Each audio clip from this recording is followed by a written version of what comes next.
Njengomabizwa Thabela uMaqalazive, isithunywa senu, ama-DM amabhizi. So ngicela ukukukhumbuza ukuthi nawe uma unendaba ofisa usixoxela yona indaba yakho nje, as long kuyindaba ezosikhulisa, kuyindaba ezosixwayisa, kuyindaba ezosenza ukuthi sivuleke ingqondo, indaba ezosenza ukuthi sifunde impilo nokuthi siyibone ngamanye amehlo. Ngicela ukuthi ungalenzi iphutha, ngiya-DM-eka ku-TikTok, ngiya-DM-eka ku-Facebook, nguZandi Mfeka, uZandi Ono-Y, noma ku-Meaningful Conversations, Meaningful Conversations with uZandi Mfeka, on TikTok na on Facebook. On Instagram, ngu-conversations_, Zandi, okay, Mfeka. And ngiyacela futhi ukuthi ungakhohlwa ukuthi sisaqhubeka nokuvota ama-awards wethu angomhla ka-7 kuNovember. We are voting ngapha ku-Instagram, Purposeful Influencer Awards. All you need to do is to find the page, find the comment, or find the post at the Best Podcast 2025. Wena-ke okumele ukwenze kulula kakhulu ukuthi nje ubese ufike uyakhomenta ngezansi ubhale uthi Zandi Mfeka, and then ngaleyo ndlela uzobe usuyikhastile-ke i-vote yakho. Mane-ke ama-pillars, uyalike, uyasubscribe, uyakhomenta, uyashare, uyangipha futhi ama-super thanks uma ukuthi unawo amandla, uyathenga ama-channel memberships uma ukuthi unawo amandla. Uma ungenawo amandla uyasubscribe nje mahala ha, uyabuka-ke nama-advert wakho wonke mahala ha. Ngithunyiwe ubhuti osemncane la uthi Malwandle, ngephimbo lakho elihamba lifikelele kuzona zonke indawo, ngicela ukukuthuma isexwayiso lesi sengasizakala, kodwa impilo yami ayiphindanga yafana nakuqala ever since ngehlakalelwa yisehlo. Imininingwane yami, igama lami nguZibanibani wakaZibanibani, indawo engikhulele kuyona indawo esemakhaya la kusadliwa khona ngoludala, kangangokuthi ngendlela ekusadliwa ngoludala ngayo la engikhulele khona. Mina ngahamba ngibalekile emakhaya lapho ebengikhulele khona, ngikhuliswa khona ugogo wami, ngoba uma wami wahamba eyosebenza efuna umsebenzi eGoli, asiphindanga sambona ngamehlo. Mina ngicabanga ukuthi mhlampe ngangina 3 years, umbono wakhe nginawo mncane. Sengiya nje ngoba sengikhula, ingqondo ihlaphuka, bengikhombisa nezithombe ezindala ezazikhona ngaleso sikhathi, esezimfilifili, esezamosheka ngoba zihlalanga nakahle, kodwa nje kahle kahle ngingasho ngithi angimazi. Hello, sanibonani, Dumelang, igama uZandi, isibongo uMfeka, uMalwandle lo, lwandle kalola lweza ubhekane zona isihambela likude phezulu.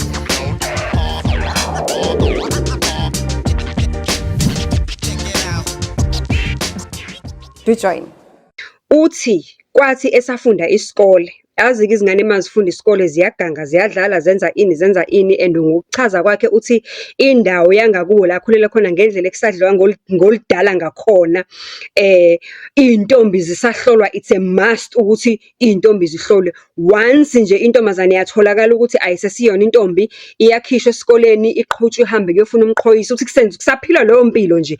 Khishwa esikoleni, ugqonyiswa itshali, uhambe ogogo bahambe nomama bayofika ezintatha kini ngabo 3. So uthi mina-ke ngibalekiswa yini emakhaya? Uthi hayi, kusho ukuthi igazi lami lalishisa nje vele, noma ngangiyingane egangile kwasekukhuleni kwami angazi. Kodwa uthi ngaleso sikhathi ngangifunda ugrade 10, and uma ngifunda ugrade 10, ngiyafunda nami la akhona amantombazane, ukhona kuntombazanyana esasikhule naye sibhukuda nje, sasikhule kwangathi sabangane masikhula, indlela esikhule ngayo bekungathi sabangane, si-close ngale ndlela, senze homework ndawonye, so makhelwane futhi asiqhelelene nakakhulu, up until such a time ukuthi mangabe kufika ko-age 13, 14 kwacaca ukuthi imizwa yethu isingaphezu kwemizwa yokuba abangane nabantwana abakhule ndawonye nje. Yaphela leya nto, ngokuphela ngaqala-ke mina sisandile ngabhala izincwadi zikaMathandana ezihamba ngaphansi kwamadeski. Sengiqala-ke manje ngikhipha imizwa yami kule ngane, uthi uma ngiqala ngiyikhuluma lento, le ngane yangidinelwa kwaphela 3 months ingangikhulumisi, yangidinelwa ingane. Ngangithi uma ngithi ngihlangana nayo nje iphuma emfuleni, ngithi ngiyayidlalisa ngaphela umngane wami, ngivele ngithi qhu ngamanzi, ishikile iphinde emuva emfuleni, ihambe iyokhela ingibhakede, ngishiye kanjalo ngimanzi. Sengofika ngichazeke ekhaya, noma ngifike ngikhokhobeke, sengibuyisa izinkomo ntambama, sengihambe ngigudla iy'ndonga-ke manje waphela manje fanele ngicace ukuthi nalezo zinkomo engikhuluma ngazo kwakuyinkomo nje eyodwa nesithole esasisithole ngoba nakhona usisi wami omdala kunami waqhoyiswa umfana naye endaweni kwase kuba khona leyo nkomo ekhaya yazala inkonyane kwakuwumqhoyiso wakhe. Kahle kahle nje sasabantu abangathathi entweni and iyona leyo nkomo-ke esasesiphila ngayo ngoba mina ngangivuka ekuseni ngile nkomo le ngiyisenge sithole ubisi sithole amasi sithole into yokudla ugogo abhatanise ngemali yempesheni kodwa kwakungelula angifuni ukungasho kwakungelula kodwa-ke leyo ndaba akuyona indaba engifuna ukuyixoxa namhlanje. Indaba engifuna ukuthi ubaxolise ngayo uMalwandle ile. Gcina ngimtholile untombazane lo esekungathi sabangane sagcina sijola nontombazane waphela u6 months sibekezele kwasho ukuthi phela noma ngabe singabekezela khona ama cellphone siyazibona izinto ezimkhuba noma thina singenawo kodwa bakhona esikoleni abaphuma emakhayeni right abanawo nakhona futhi lapha esikoleni ku strict ngalendlela bayawafihla kodwa uyazazi izingane zesikole sinayo nje indlela yokuyithola nje izinto ezimkhuba ezenziwayo la emhlabeni ezitholakala emafonini. Uthi hayi kwenzeke sigcine si-experimenta ngelinye ilanga kuzwakale ukuthi uSorenso lo akaseyona intombi mina sengimgqobhozile akaseyona intombi akaseyona itshitshi.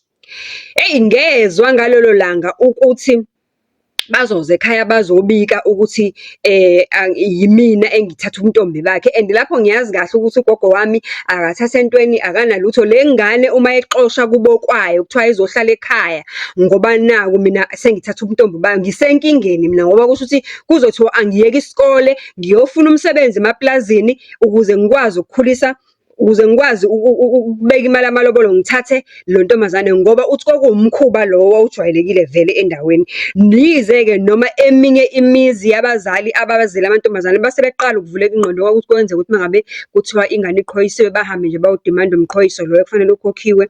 Ngesinye isikhathi-ke babuye kuhlale phansi nengane bakhulume nayo bayiqhubezele esikoleni izinto zibe right. Kodwa kweminye imizi eyayinobaba bakuhlaza ngempela babeqhubha nje bathi hamba khona ngoba usumfazi wakhona wena usuyingane yakhona-ke uganiswe ngenkani-ke.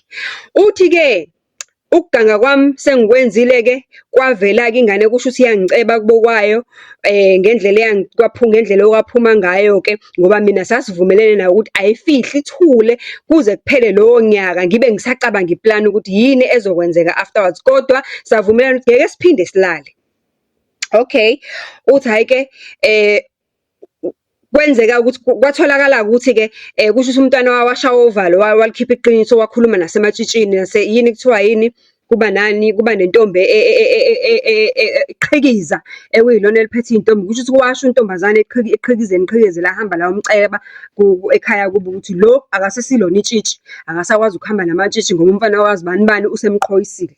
Kwawukuthi-ke kufanele kulindeleke ukuthi kufanele kuzotholakala umqhoyisi ukuthi ngenhlanhla-ke abazali bentombazane emveni kokuba beyiqhobile kwazofuna umqhoyisi abazange babekuhlaza njengale ndlela le abanye abazali abenza ngayo. Bafike nje bakhuluma kahle nogogo ba-understand futhi nesimo ukuthi vele la ekhaya kuxakiwe le ngane yabo bayishiya basiganisa ngenkani or mina ngiyekiswa isikole ngiyofuna imali yokuthi ngimkhokhele ilobolo base ngimqhoyisi izokwenzeka kanjani yonke leyo nto. Uthi from lapho-ke sisandile inhlobo engaziphatha kahle yona ngaba ingane enhle ehloniphayo kodwa lowo nyaka waphela kanzima ngoba ngase ngiplana ukweqa vele ekhaya. Ngakuplana ukweqa ngabona ukuthi ngeke kungisize ngalutho ukuthi ngikuplane ukweqa kodwa into ezongisiza ukuthi ngimtshele ugogo ukuthi ngicabangani. Lapho ngonyaka olandela kufanele ngiyofunda ugrade 11 uthi ngendlela engangine-stress ngayo ngaloyo nyaka ngavele nganebhadi lokuthi nje ngavele ngafeyila futhi nalowo grade 10 engangufunda. Uthi-ke lapho-ke ngase ngivele ngihlala phansi nogogo ngathi gogo njengoba sekwenzeka inkinga kanje lento ingistressile nasesikoleni ngiyaxolisa kwathini kodwa ngiyacela ukuthi ngihambe la endaweni. Ngiyacela ukuthi ngibaleke la endaweni ngihambe ngiyobuya la engiyakhona ngicela ukuzama ukuthi ungizamele gogo amasentshana ukuthi ngikwazi ukuthi ngisuke ngiye la engizoya khona bese ngifike ngithola isikole ngiyazama ukuqhubeka nokulokhunja nokufunda kodwa ngama-weekends ngizozama ukuthi ngithole itoho ngikwazi ukuthi kubeke imali yokuthi ngikhiphe umqhoyisi okazi bani ukuze ungabi nexhala lokuthi manje usukweleta omakhelwane. Uthi hhayi ugogo kube ngathi uyayizwa lento, bayihlale phansi bayikhuluma, hhayi-ke aqale kugogo abeke isenti phezu kwesenti kuze kufikelele isikhathi la ugogo eplana khona ukuthi uzoyidayisa le nkomo. Mind you, iyona nkomo ebaphilisayo le.